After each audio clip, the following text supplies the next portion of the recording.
बहुत अच्छा, धन्यवाद माननीय इंजीनियर साहब, आपने अपनी बातों को रखा और निश्चित ही आपने जो बातें रखी हैं वो बहुत ही ज्ञानोपयोगी है, क्योंकि कोई भी समाज बिना शिक्षा के अपना विकास नहीं कर सकता है। शिक्षा ही है जो आपको विकास के मार्ग पर ले जा सकती है, अन्यथा कोई ऐसा विकल्प आपके पास नहीं है जिससे आप आगे की पंक्ति पर आकर बैठ जाएं।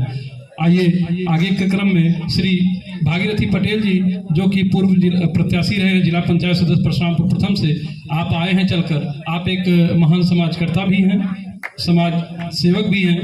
आइए तालियों के साथ आपका स्वागत करें आप लोग। बहुत बहुत धन्यवाद संचालक महोदय। आज बाबा साहब की 131वीं जन्म जयंती मनाने का कार्य आप लोगों ने जो किया है, इसके लिए सबसे पहले हम आप सभी ग्रामवासियों को तहे दिल से हार्दिक वंदन अभिनंदन करते हैं। नौजवान साथियों, कुछ बोलने से पहले पूरी दुनिया में मानवता और शांति का पैगाम भेजने वाले तथागत भगवान बुद्ध, भारतीय संविधान के शिल्पी, भारतीय संविधान के निर्माता, अखंड राष्ट्र के निर्माता बाबा साहब की जो आज हम लोग जन्म जयंती मना रहे हैं, निश्चित तौर से हमारे लिए एक गौरव का क्षण है। बहुत कुछ न कहते हुए हम आप सभी लोगों से इतना ही कहना चाहूंगा, चूंकि इस जन्म जयंती अवसर पर जिस महापुरुष की जन्म जयंती चल रही हो, अगर उस महापुरुष के बारे में हम लोग ना जाने, हमें जानकारी ना हो, तो फिर जन्म जयंती मनाने का कोई मतलब नहीं रह जाता है। मानता हूं बहुत सारे बच्चे जान रहे हैं, बहुत सारे नौजवान साथी जान रहे हैं, बहुत सारे हमारे पिता तुल्य बुजुर्ग साथी जान रहे हैं, लेकिन बहुत सारी चीजें अभी हो सकता है कि ना जानकारी हो। तो इस जन्म जयंती अवसर पर हमें यह जानना जरूरी है कि बाबा साहब का 131वां जन्म जयंती है। बाबा साहब का जो पूरा नाम है, हम लोग कहते हैं डॉक्टर भीमराव अंबेडकर। हम लोग कहते हैं डॉक्टर भीमराव अंबेडकर, लेकिन उनका पूरा नाम है डॉक्टर भीमराव रामजी अंबेडकर। तो इनका नाम कहां से आया, सबसे पहले यह जानना जरूरी है। उनके पिताजी का नाम था रामजी राव। रामजी राव उनके पिताजी का नाम था, रामजी राव सकपाल। पूरा नाम सरनेम भी जानना जरूरी है। रामजी राव सकपाल उनके पिताजी का नाम था। माताजी का नाम, उनके माताजी का नाम भीमाबाई सकपाल था, और उन्हीं के माता और पिता के नाम को लेकर भीमराव रामजी। बात आती है अंबेडकर की कि अंबेडकर नाम कहां से आया। अंबेडकर नाम उनके एक गुरुजी थे जिनका नाम था कृष्ण केशव अंबेडकर। उन्हें बहुत प्यार करते थे, क्योंकि डॉक्टर साहब प्रारंभिक शिक्षा से ही बहुत प्रतिभाशाली व्यक्तित्व थे। प्राइमरी शिक्षा से ही बहुत प्रतिभाशाली व्यक्तित्व थे, जिस कारण से प्राइमरी में तो उनकी दुर्दशा कर दी गई। प्राइमरी के जो उनके अध्यापक थे, उन अध्यापक महोदय ने तो उनको क्लास में ही नहीं बैठने दिया। समाज तो उनको बैठने ही नहीं देता था, चूंकि इन्हें अछूत कहा जाता था। जब इन्होंने अपना नाम बताया कि मेरा नाम भीमराव है, तो राव का मतलब सोचने समझने लगे। तब तक पूछे कि भाई आपकी जाति क्या है। इन्होंने कहा मेरी जाति महार जाति है। तब कहे इसका मतलब ये तो शूद्र है। तो गुरुजी ने क्या किया, कहा कि आपके बैठने का स्थान नाम लिखने का ही स्थान नहीं है, बैठने की तो बात ही छोड़िए, नाम कैसे लिखा गया जानना यह भी जरूरी है।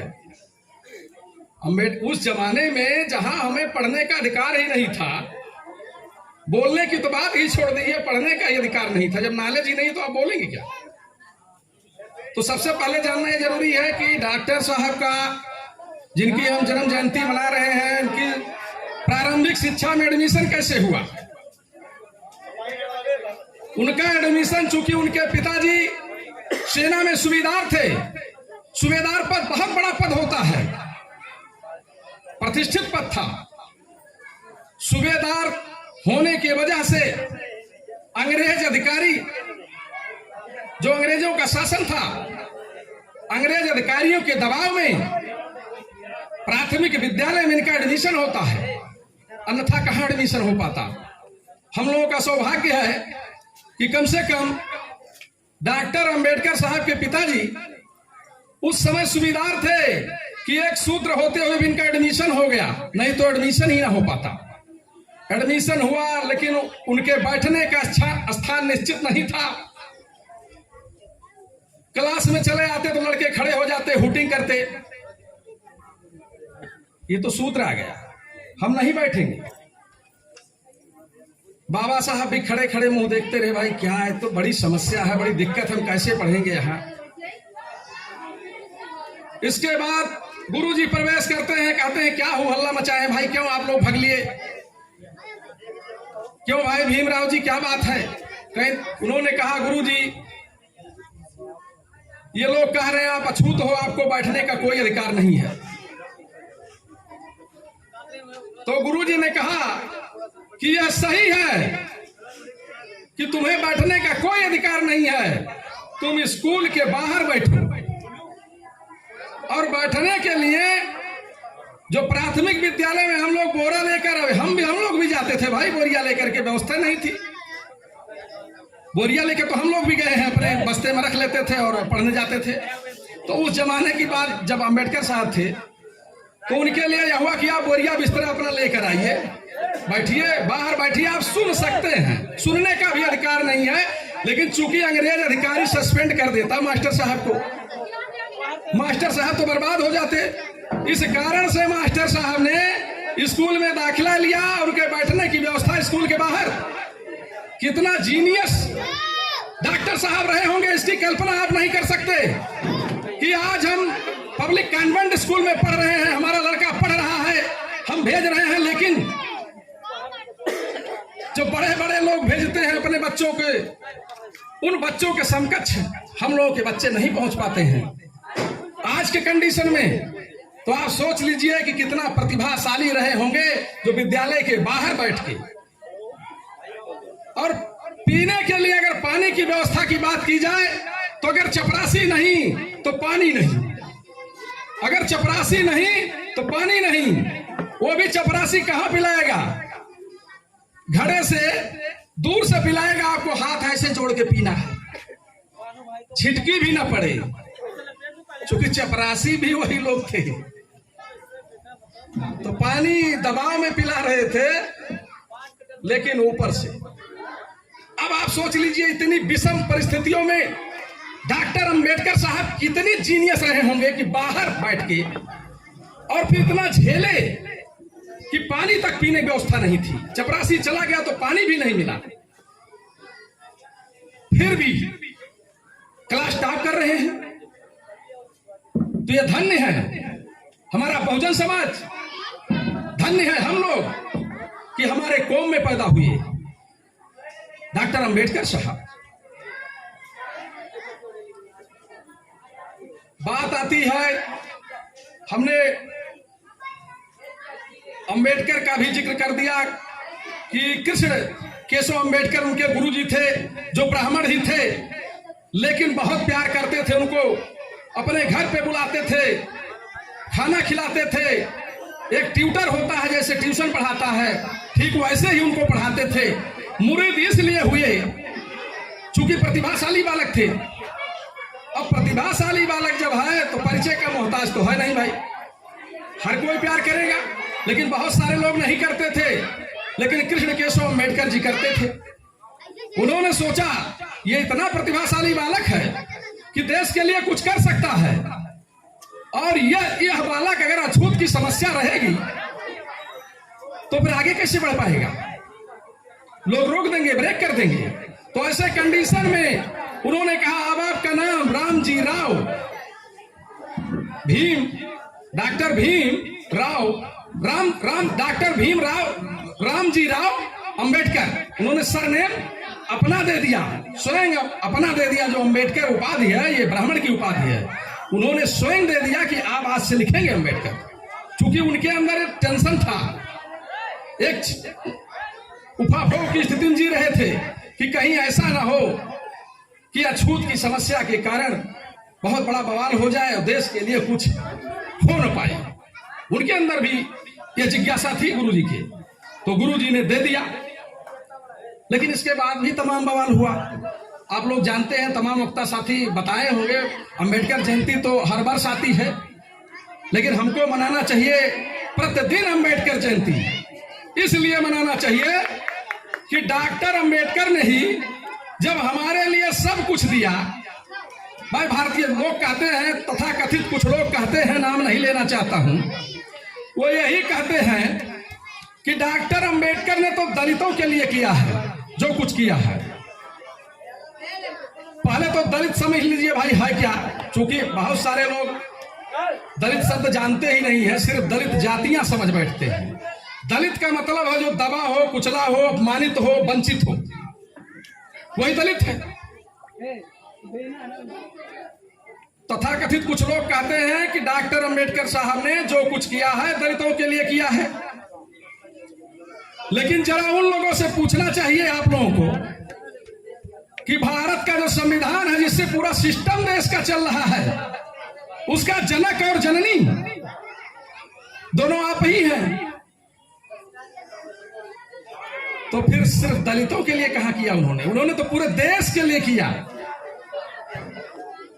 पूरे देश के लिए किया। ऐसा नहीं है केवल जो है वंचित समाज के लिए किया है, सबके लिए किया है, क्योंकि पूरा सिस्टम संविधान से ही चलता है।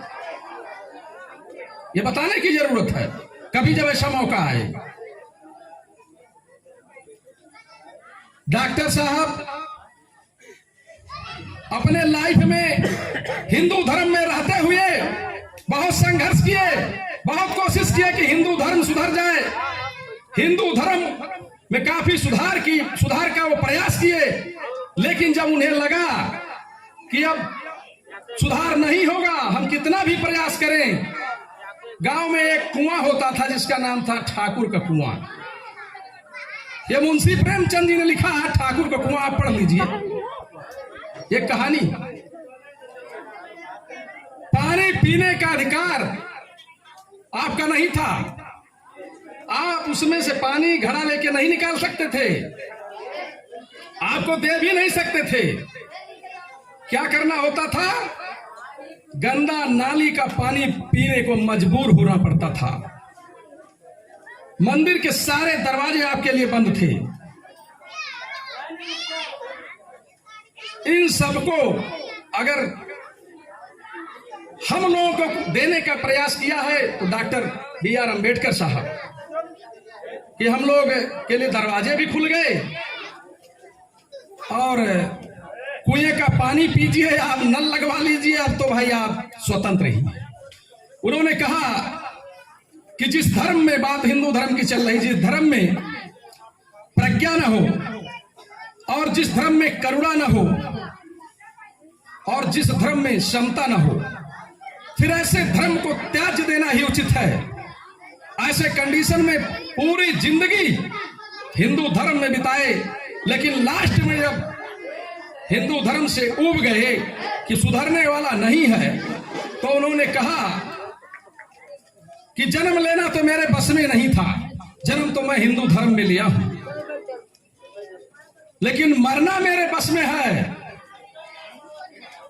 जिस धर्म में प्रज्ञा होगा, जिस धर्म में करुणा होगा, जिस धर्म में समता होगा, मरूंगा उसी धर्म में।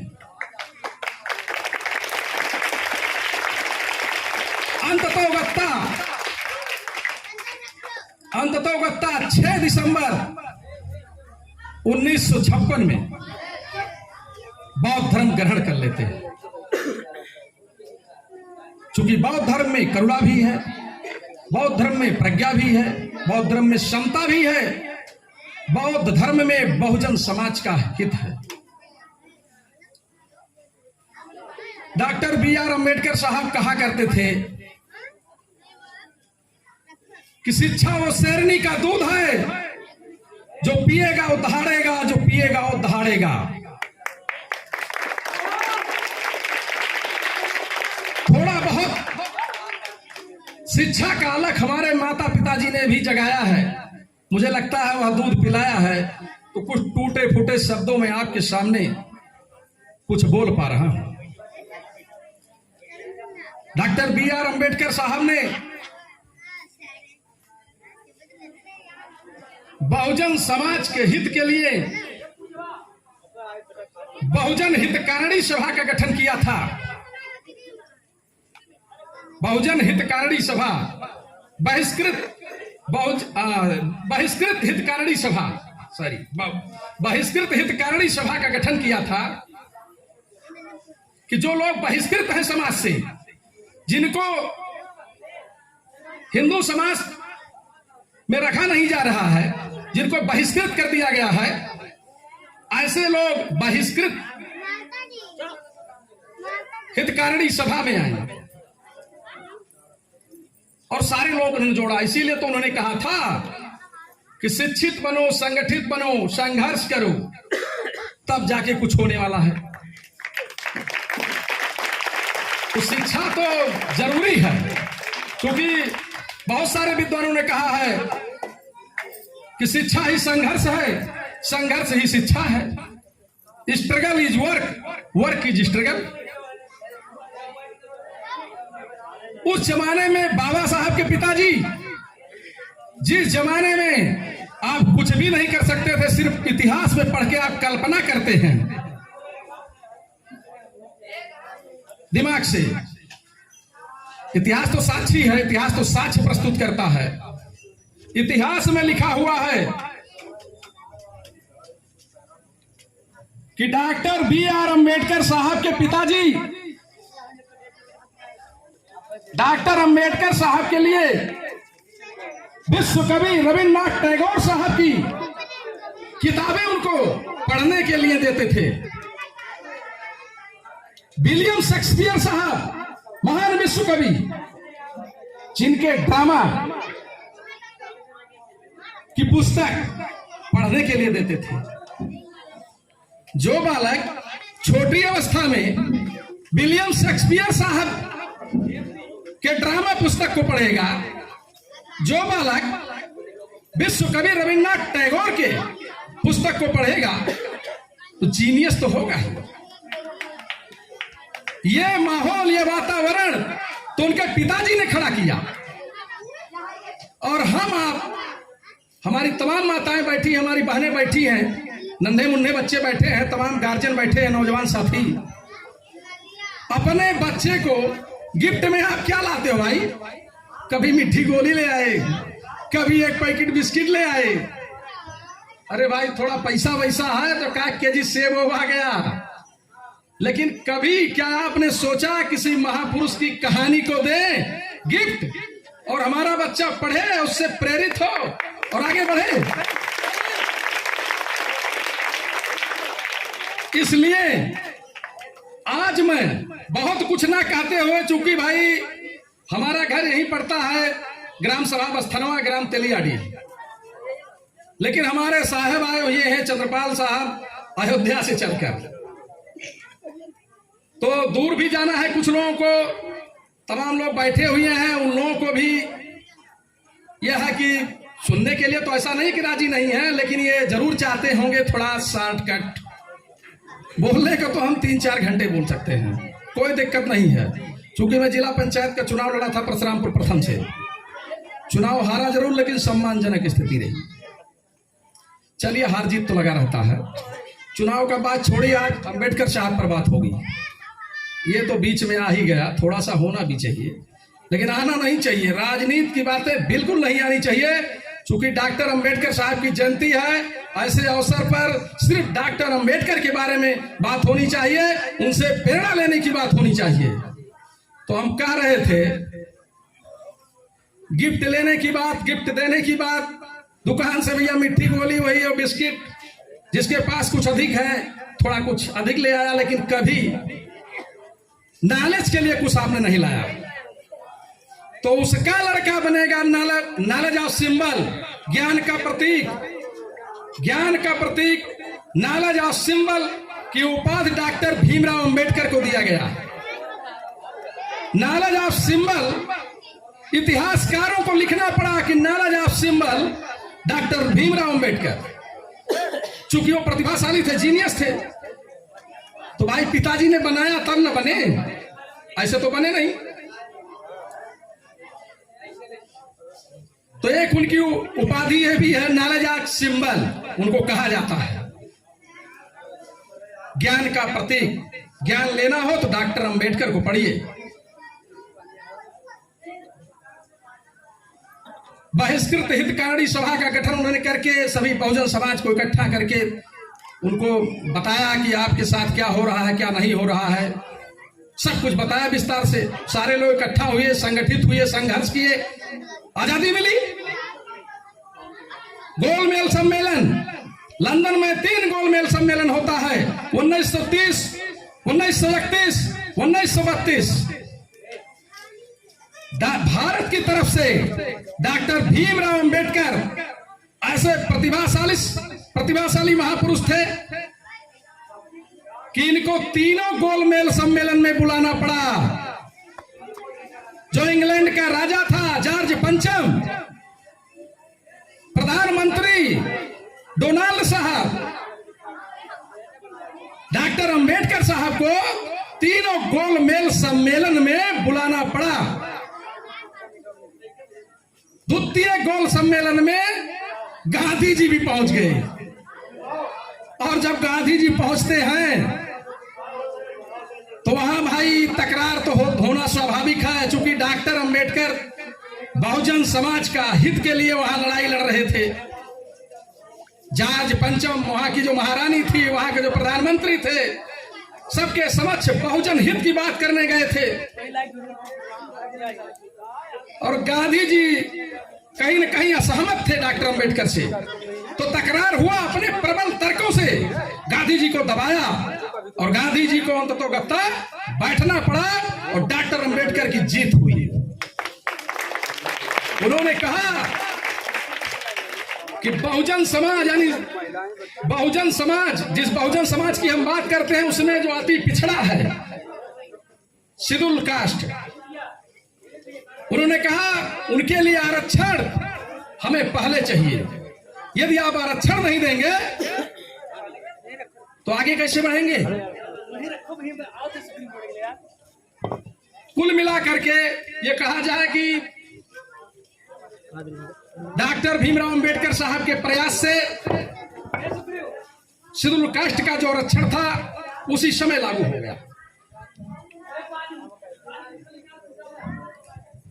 अब चूंकि समय बहुत कम है, बोलना बहुत कुछ नहीं, मतलब बहुत कुछ चाहता था, लेकिन यह है कि चलिए फिर मौके मिलेंगे, ऐसा नहीं है। तो डॉक्टर भीमराव अंबेडकर की एक तो सही जयंती है। ऐसे मौके पर हम पुनः एक बार पिता तुल्य बुजुर्ग साथियों, नौजवान साथियों, जो हमारी माताएं हैं, उनसे, हमारी जो बहनें हैं, उनसे हम एक शपथ दिलाने आए हैं। डॉक्टर भीमराव अंबेडकर साहब भगवान बुद्ध के समक्ष एक शपथ दिला के जाएंगे। अगर उचित होगा तो लागू कीजिएगा, उचित नहीं होगा तो शपथ का कोई माने है। भैया आजकल तो दिन भर शपथ में लेते रहा था, बहुत जने रोड चौराहा देखा था बैठ के। शपथ यही है कि 2 सालों से इस कोरोना पीरियड में हमारे नन्हे मुन्ने बच्चों की जिंदगियां बर्बादी के करार पर पहुंच चुकी है। स्कूल खुला कि बंद, स्कूल खुला कि बंद, लगातार 2 साल से ये हो रहा है। हालांकि वैश्विक समस्या है, अब तो समाप्त हो गई है, 2 साल से था, हमारे बच्चे जो काखा गाघा अंगा जानते थे, ABCD जानते थे, वह जब स्कूल जाना बंद कर दिए तो काखा गाघा अंगा ABCD सब भूल गए। इस घर से उस घर, उस घर से उस घर, उस घर से उस घर। यही कंडीशन नन्हे मुन्ने बच्चों की है, सब कुछ भूल चुके हैं। तो मैं वही शपथ दिलाने आया हूं कि इस कोरोना पीरियड 2 सालों में जो बड़े लोग थे उनका कौन चिंता भैया, तो ट्यूटर लगा दी। उनके पास 1000 रुपए महीना देने को है, 2000 रुपया महीने देने को है, तो ट्यूटर काम कर रहे हैं, यानी ट्यूशन चल रहा है। लेकिन आपने क्या किया? आप कहीं टीवी खोलकर देख रहे हैं, कहीं मोबाइल खोलकर देख रहे हैं, मोबाइल में रंदा मार रहे हैं। समय हुआ खाने का, भोजन ले लिए, इसके बाद सो गए। फिर सुबह उठे, आप खेती किसानी कार देख रहे हैं, इसके बाद फिर वही कार्य। आपने बच्चों को अपने 1 मिनट भी समय नहीं दिया, तो आपका बच्चा नॉलेज ऑफ सिंबल कैसे बनेगा भाई, बताइए। तो वही शपथ मैं दिलाने आया हूं कि आप लोग शपथ लीजिए। आज जो हमारी माताएं हैं, आज ऐसा नहीं है कि पढ़ी लिखी नहीं है, जरूर कुछ पढ़ी है, चाहे वो हाई स्कूल पढ़ी हो, इंटर पढ़ी हो, BA की है, आजकल की है। हमारी माताएं कुछ है, हमारी बहनें पढ़ी है, बहनें तो सब पढ़ी हैं। हमारे जो नौजवान साथी हैं ये तो सब BA MA करके PhD करके भी बैठे हैं भाई। मुझे ऐसा लगता है चूंकि हम भी बेरोजगार हैं और बेरोजगार स्थिति में हमने ही पढ़ाई लिखाई किया है, MA है, MEd है, UGC नेट है, सेट PhD क्वालिफाइड है, तो ऐसे कंडीशन में मुझे भी समय देना चाहिए, देता भी हूं, लेकिन जितना चाहिए उतना नहीं दे पाता हूं। तो आप लोगों से पुनः गुजारिश कि आज से आप लोग, कोई जरूरी नहीं 1000 रुपए, 2000 रुपए, 3000 रुपए आप ट्यूटर करें। थोड़ा सा अपना ज्ञान अपने बच्चों को 1 घंटे दीजिए, 10 मिनट दीजिए, 2 घंटे दीजिए, चौराहे पर गपशप बंद कीजिए, टीवी बंद कर दीजिए और महापुरुषों की कहानियां पढ़ के सुनाइए जो बच्चे नहीं पढ़ सकते हैं, और जो पढ़ने लायक है उनको दीजिए, और जो उनका बेसिक एजुकेशन है, जो सिलेबस है, उसको आप 1 घंटे गाइड करें। तो ऐसे कंडीशन में आपका बच्चा, अब दोनों जैसा कि डॉक्टर अंबेडकर साहब कहा करते थे, शिक्षा वो शेरनी का दूध है, जो पिएगा वो दहाड़ेगा, वो दहाड़ेगा, तो दहाड़ेगा, चैलेंज दहाड़ेगा। इन्हीं गांव के जो आपके बच्चे बैठे हुए हैं, अगर आप 1 घंटे, 10 मिनट, 20 मिनट डेली गाइड करेंगे, तो मैं गारंटी देता हूं कि इसी गांव से कोई बच्चा IPS होगा, कोई बच्चा IAS होगा, कोई बच्चा SDM होगा, कोई बच्चा प्रोफेसर होगा। चैलेंज है, तो आप शपथ स्वीकार करें और उस कोरोना पीरियड 2 साल का भरपाई करें, क्योंकि जब तक भरपाई नहीं तब तक शिक्षा नहीं। भरपाई तो भाई करना पड़ेगा। तो struggle is work, work is struggle. संघर्ष करना ही पड़ेगा, पढ़ाना पड़ेगा अपने बच्चों को खुद ही। इसी के साथ हम सभी ग्रामवासियों को पुनः तहे दिल से हार्दिक स्वागत, वंदन, अभिनंदन करते हुए अपनी वाणी को समाप्त करते हैं। जय हिंद, जय भारत, जय भीम, नमो बुद्धाय। बहुत बहुत धन्यवाद माननीय भागीरथी पटेल जी। आपने बहुत ही मार्मिक तरीके से डॉक्टर भीमराव अंबेडकर जी की जीवनी को उकेरा और हमारे इन सभी ग्रामवासियों को, हम लोगों को अपने